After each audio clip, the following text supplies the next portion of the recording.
The floorboard in my old bedroom used to hide notes and candy when I was a kid.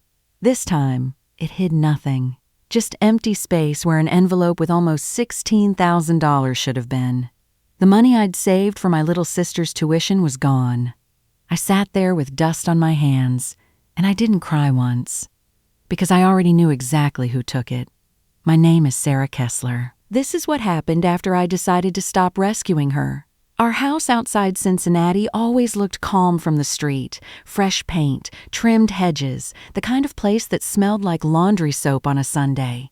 Inside, calm took a lot of effort. My dad, Frank, ran a production line at a manufacturing plant.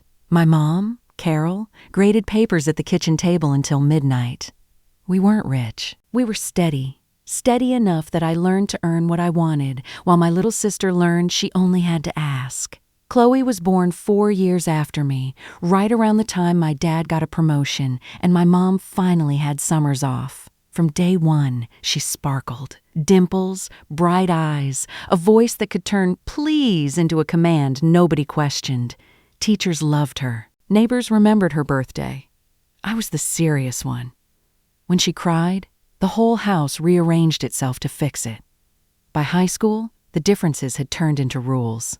I worked part-time stocking shelves at a grocery store after school. Chloe joined cheerleading and came home with trophies. When I asked my dad for a used laptop, he told me to save up. When Chloe wanted a new phone, it showed up before the weekend was over. It wasn't jealousy, not really. It was just gravity. Everything in our house orbited around her. Years later, when my dad's plant went through layoffs and my mom picked up extra tutoring just to cover bills, I thought maybe, finally, things would balance out. They didn't. And the timing of what happened next would end up costing me almost $16,000, and something I valued a lot more than money. Chloe's college tuition came due right when money in our house got tight. I was 26 by then, working a solid job in software support out of Columbus. Long hours, decent pay, not much of a personal life to speak of. When my dad called, sounding embarrassed, asking if there was any way I could help cover it, I didn't hesitate. "I've got it," I told him, even though it meant draining a big chunk of my own savings. $15,950, a number that represented years of overtime, skipped vacations. Every time I told myself, "You're fine, you don't need much," I kept the cash close. Literally, inside my old bedroom, tucked beneath the same loose floorboard that used to hide my childhood treasures. It felt almost symbolic. Money meant to secure her future, resting exactly where I once kept my own. The day I tucked that envelope under the wood, Chloe hugged me tighter than she had in years. "You're the best sister ever," she said. I believed her completely. For a while, everything felt normal. Family, dinners, laughter, her promising to do better with money now that she understood what it cost me. But normal, in our house, was always an illusion. And illusions crack the second there's real pressure on them. If you've ever been the one everyone in your family counted on without ever once asking what it cost you, stay with me and hit that subscribe button because you're going to want to see how this ends. 3 days before Chloe's tuition payment was due, I left for a short work trip to Denver. A routine conference, back home by Sunday night. Before I left, I reminded her, "We'll go to campus together Monday and pay it." She nodded, smiling over a cup of coffee. "Don't worry, I've got everything ready." When I got home Sunday night, the house felt off. Too quiet, too clean. My parents were already asleep, but there was a faint, unfamiliar perfume lingering in the hallway. I brushed it off. The next morning, I knelt by that old floorboard. My hand reached for the envelope. It felt too light. I opened it and froze. Empty. I checked everywhere. Drawers, my desk, my closet. Nothing missing except that one envelope. No sign of a break-in. My laptop, my jewelry, even an old watch sat completely untouched. Just the cash. Gone. Logic kicked in, cold and fast. Who had access to that room? Only family. My parents would never. That left one name. I still needed proof, though. On my way to the bathroom to clear my head, something in the trash can caught my eye. Crumpled receipts. Nordstrom, Saks, a boutique downtown. Totals in the hundreds, some pushing 1,000, all dated during the exact 3 days I was in Denver. I pulled out my phone and opened Instagram. Chloe had blocked me years ago, but she'd forgotten about a second account I'd made back when she first left for college, just to keep an eye on her. Her latest posts hit like a gut punch. Designer shopping bags spread across her bed, captioned "treating myself, finally." Another post, her laughing at a rooftop restaurant, flashing a brand new gold watch that cost more than a month of my rent. That's when I found the last piece. A bank deposit slip still stuck in the corner of that empty envelope with her signature on it. And that's when I understood this wasn't the first time she'd done something like this. It was just the first time I'd caught her. I sat with that deposit slip for a long time. Not angry, exactly.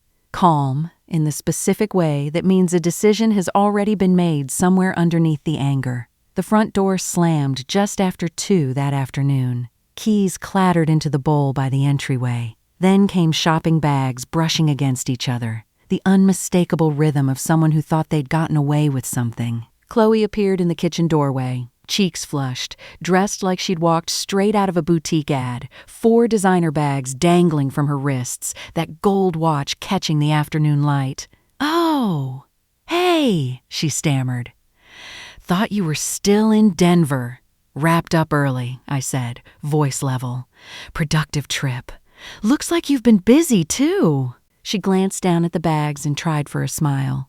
"End of season sales. Bargains, you know?" "Some impressive bargains," I said, sliding one of the receipts across the counter. "I didn't know boutique stores did 70% off." Her face went pale. "You went through my trash?" "Shared bathroom, shared trash." She set the bags down slowly, hands trembling. "Okay, so I took a little. I was going to pay you back. You make good money. You wouldn't even miss it." The envelope was empty. "Chloe." Her voice rose, defensive now. "You're overreacting. I just wanted to feel normal for once. Everyone at school has nice things. I'm tired of being the poor one." "You weren't poor," I said quietly. "You were helped. There's a difference." Her eyes filled with tears. Real or rehearsed, I genuinely couldn't tell anymore. "Please don't tell Mom and Dad. They'll kill me. I'll return everything, I swear. Just give me time." I let the silence stretch out between us. And when I finally spoke, I said 4 words that made her realize, for the very first time in her life, that I wasn't going to fix this one. "Monday's the deadline," I said. "Dad's expecting confirmation the payment went through." She blinked. You're not paying it again?" "No." "You can't be serious." "For once," I said, "I am." Sunday morning felt too calm for what was coming. The kitchen smelled like coffee and eggs, sunlight cutting across the tile. My dad scrolled his tablet. My mom hummed while she cooked. Chloe sat across from me, quiet, pretending everything was fine. "Big day tomorrow," my dad said. "We'll head to campus and pay tuition." "Right," Chloe murmured, eyes down. Then the phone rang. My mom handed it to my dad, smiling, until his face changed. "Overdue since Friday?" he repeated slowly. "No, my daughter. Monday." A pause. "A late fee? Withdrawal if it's not paid today?" He hung up and turned to me. "What happened to the $15,000 for tuition?" Chloe froze. What? Why are they saying?" "Answer me," my dad said, sharper than I'd ever heard him. She looked at me, pleading. I didn't move. "The money's gone," I said. "I left it in my room before Denver. When I checked yesterday, empty." My dad turned back to her. "Tell me it wasn't you." Her voice broke. "I borrowed some. I was going to put it back." "How much is some?" She swallowed. "All of it." The kitchen went completely silent. My mom sat frozen, hands trembling. My dad leaned forward. "You stole your sister's tuition money. Money she saved for you, and you spent it. I didn't mean to. I just wanted to feel normal for once. Not at the cost of this family," my mom whispered. I slid the receipts across the table. Designer stores, expensive dinners, all dated the exact days I was gone. "You didn't just spend it," I said. You flaunted it. In that kitchen, my father asked her to call the university herself and admit what she'd done, and I had about 10 seconds to decide whether I was going to step in and rescue her one more time, the way I always had. I didn't step in. Not this time. Chloe's hand shook as she dialed. Hi, this is Chloe Kessler. I can't make my tuition payment. Yes, I understand. Her tears fell fast. I'll withdraw this term. When she hung up, she whispered, They said I'll be pulled from classes if it's not paid by end of day. My dad nodded slowly. Then that's what happens. You'll work, and you'll pay it back. You're really going to let me fail? She gasped. Yes, I said, because saving you hasn't helped you. Not once. That afternoon, we drove from store to store, returning what could be returned. By evening, we'd recovered barely a fraction of what she'd spent. At home, she placed the gold watch on the counter. They wouldn't take it back, she said quietly. I'll sell it. The next morning, she got a job at a coffee shop downtown. Every Saturday after that, she handed me an envelope. Sometimes $100, sometimes less. I never counted it in front of her. I just wrote the running total on a note pinned to our fridge, and week by week, it grew. We started family counseling that October. My mom eventually admitted she'd confused protecting Chloe with loving her. My dad admitted he'd leaned on me too hard, for too long, to keep the family steady. And I admitted something too. That being the fixer had made me feel needed, right up until the moment it didn't anymore. By December, Chloe had repaid nearly $6,000 on her own, and she'd been readmitted for spring semester. This time with her own budget and her own part-time job holding it together. One night, she slipped a note under my door. Thank you for letting me fall. You made me stand up. Today, our house sounds different.